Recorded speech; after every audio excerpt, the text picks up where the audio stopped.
This is Something to Gnaw On, a short parable-style devotional for the Christian with a short attention span, designed to give you something to mentally or spiritually gnaw on throughout your day. And I'm Nate Vainio, your host. Today's episode is the pros and cons of a don't care attitude. I was called upon to read.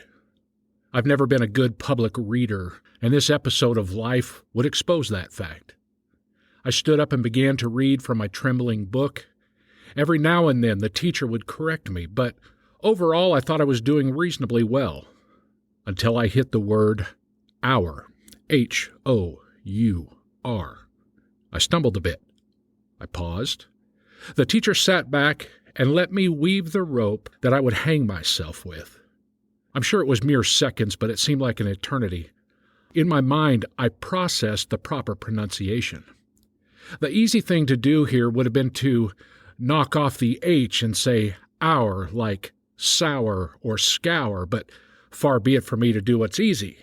I chose the sound of your and pour and for.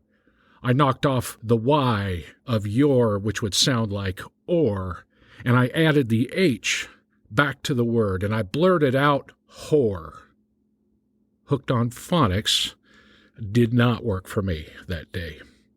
Half the class laughed. The other half seemed oblivious to the word's meaning. Nonetheless, they seemed amused by the break in monotony. I was incredibly embarrassed. The teacher seemed to think that I had done enough reading for one day and asked me to take my seat. It's amazing how fast self-preservation could kick into gear. I began to laugh with those who were laughing at me, as if to say, "Yeah, I meant to say that so I could get out of reading. I know how it's pronounced. H-O-O-E-R, hooer. You know, as in tour, T-O-U-R.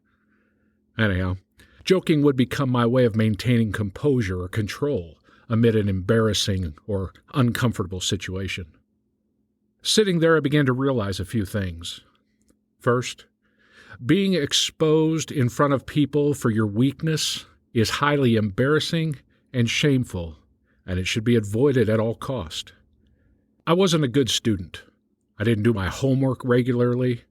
It's one thing to write an assignment that gets you a D or an F. It's a completely different scenario when you earn that grade at the podium in front of your peers. Being laughed at leaves a lasting impression, especially when that laughter goes on for days or longer.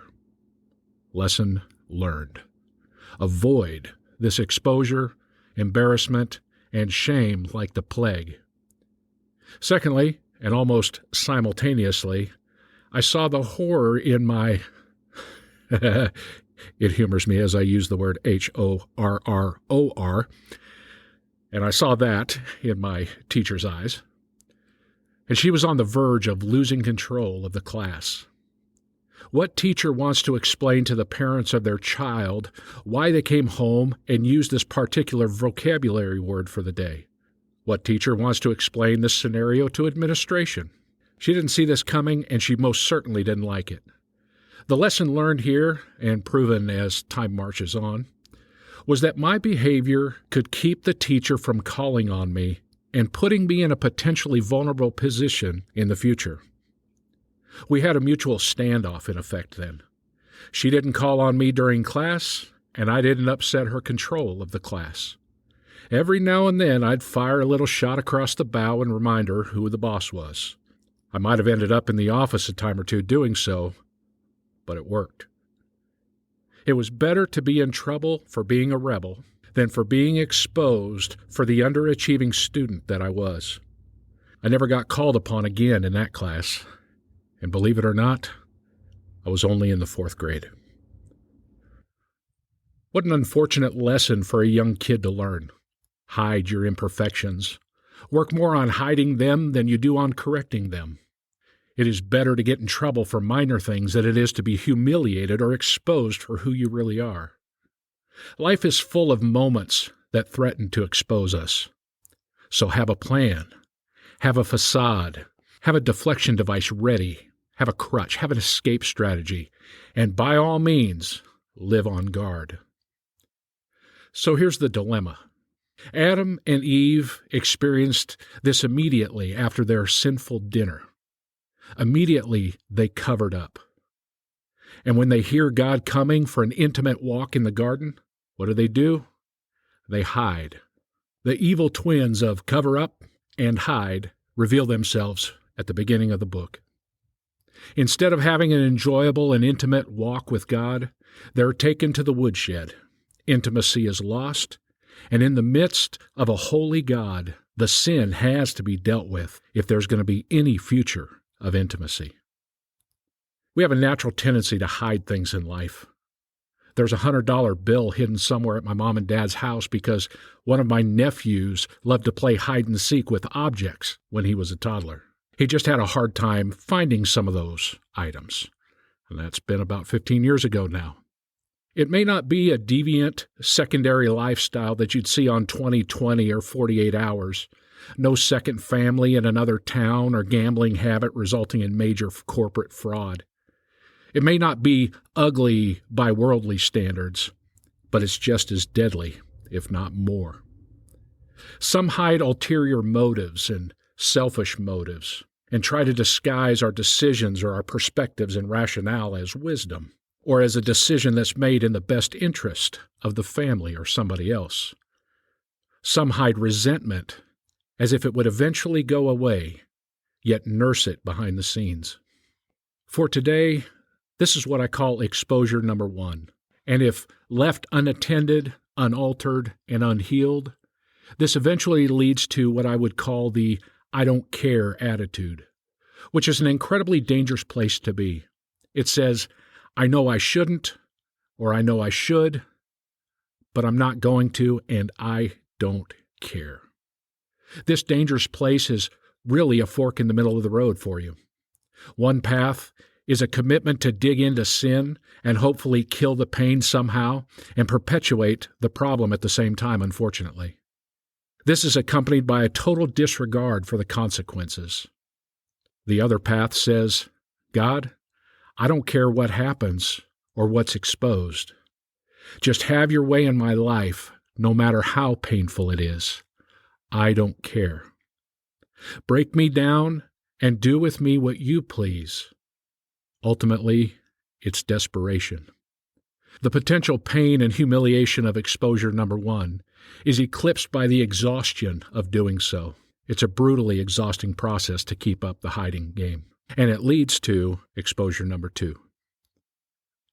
No matter how severe or tame, nothing motivates so quickly as your own pain. I had a painful problem hidden in a sock, buried in my right shoe.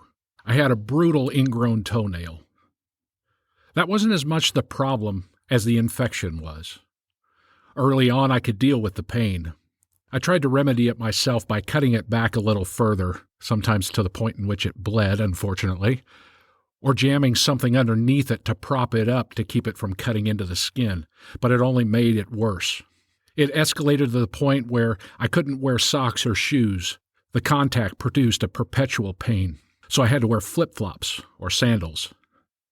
Soon I couldn't even walk on it properly, so I had to walk on the side of my foot, eventually straining my ankle.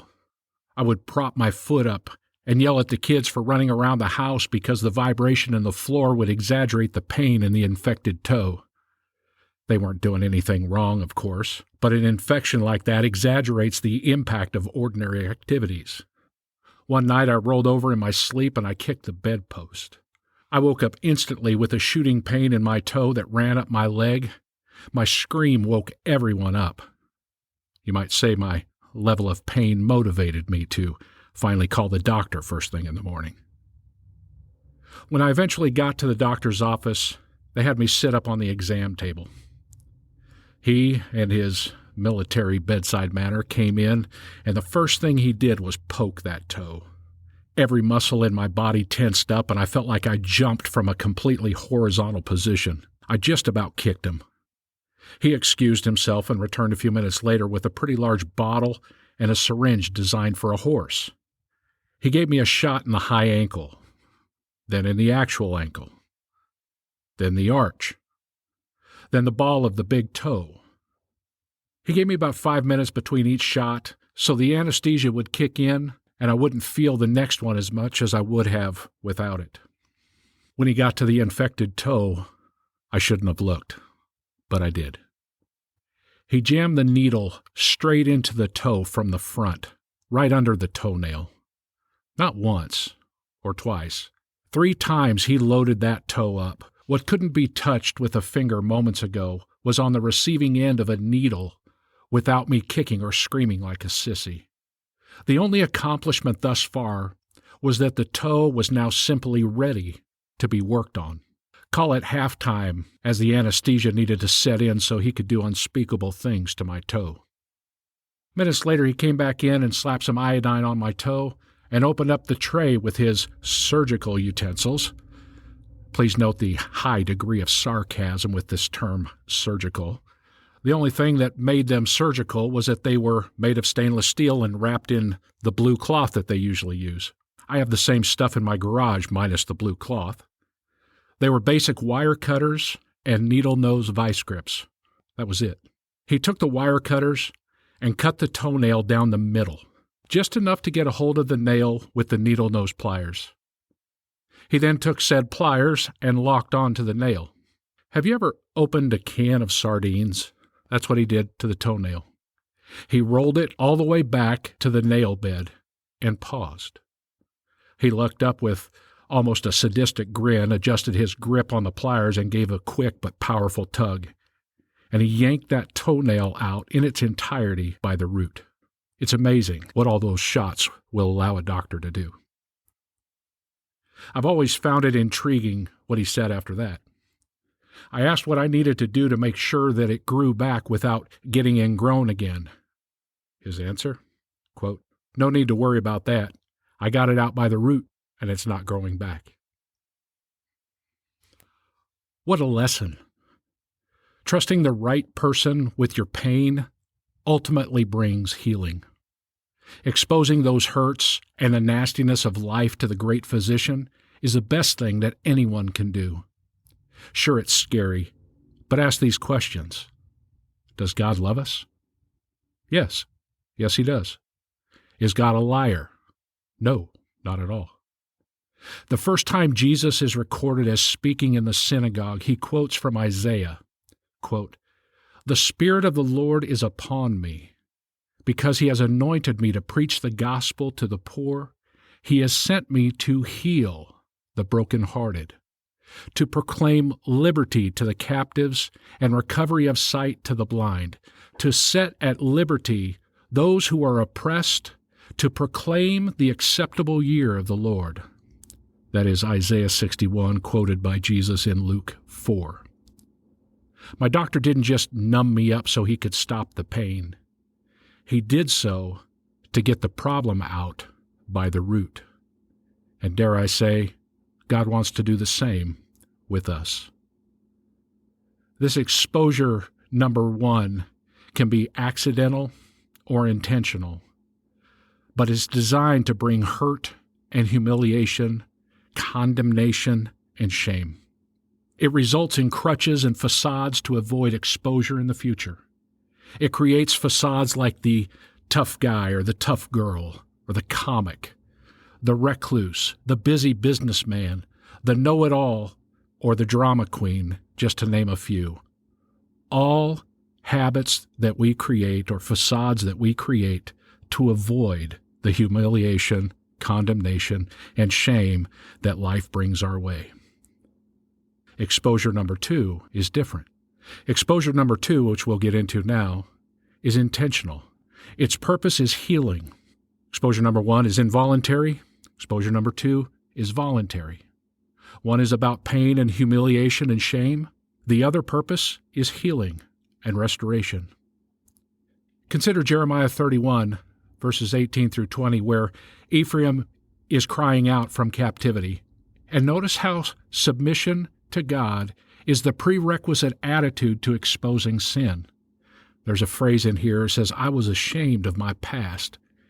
Humiliated, I beat my chest." Look for it here in just a second. More importantly, notice how God responds to those who submit and expose their sin before God. He says something to the effect here right at the end, everything in me cries out for him. That's not Ephraim talking about crying out to God. That's God saying everything inside me cries out for him, cries out for Ephraim. Softly and tenderly, I wait for him. Let me read it in its entirety, starting in verse 18. This is God speaking, by the way. Quote, I've heard the contrition of Ephraim.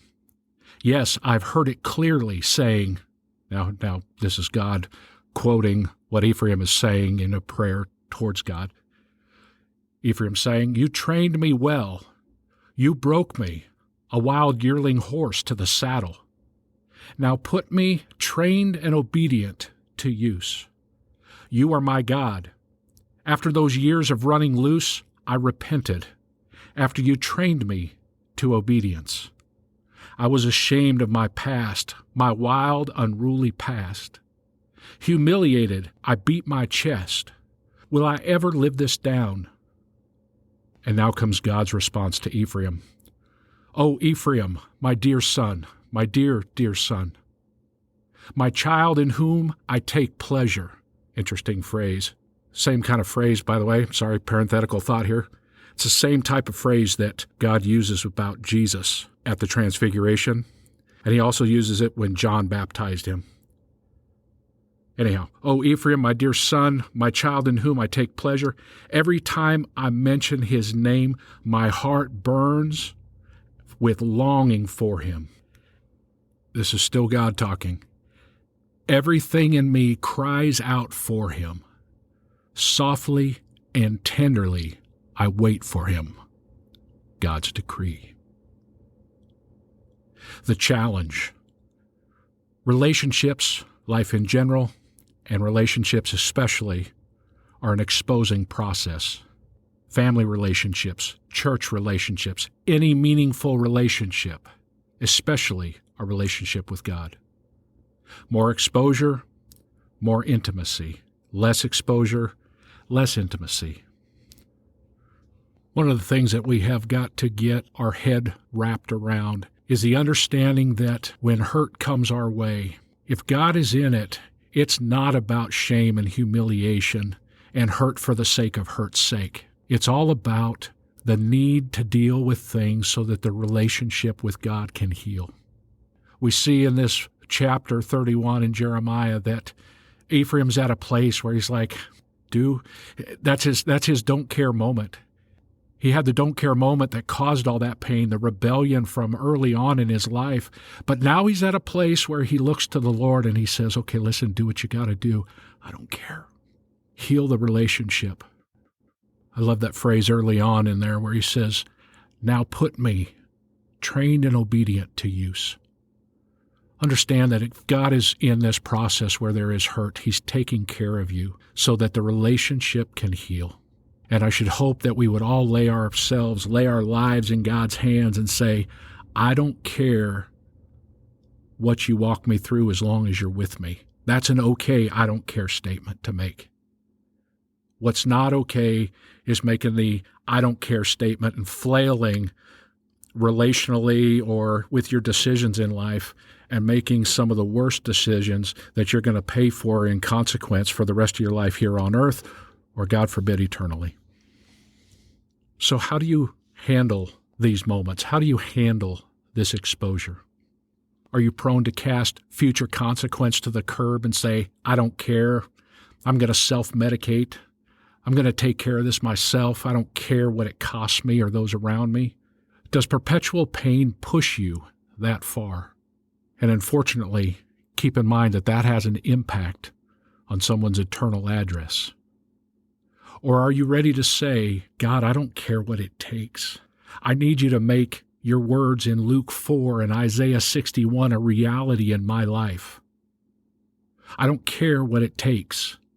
Like Ephraim, save me, heal me, set me free. I don't care what it takes. I don't care what it takes. Get it out by the root so I don't have to deal with this for the rest of my life.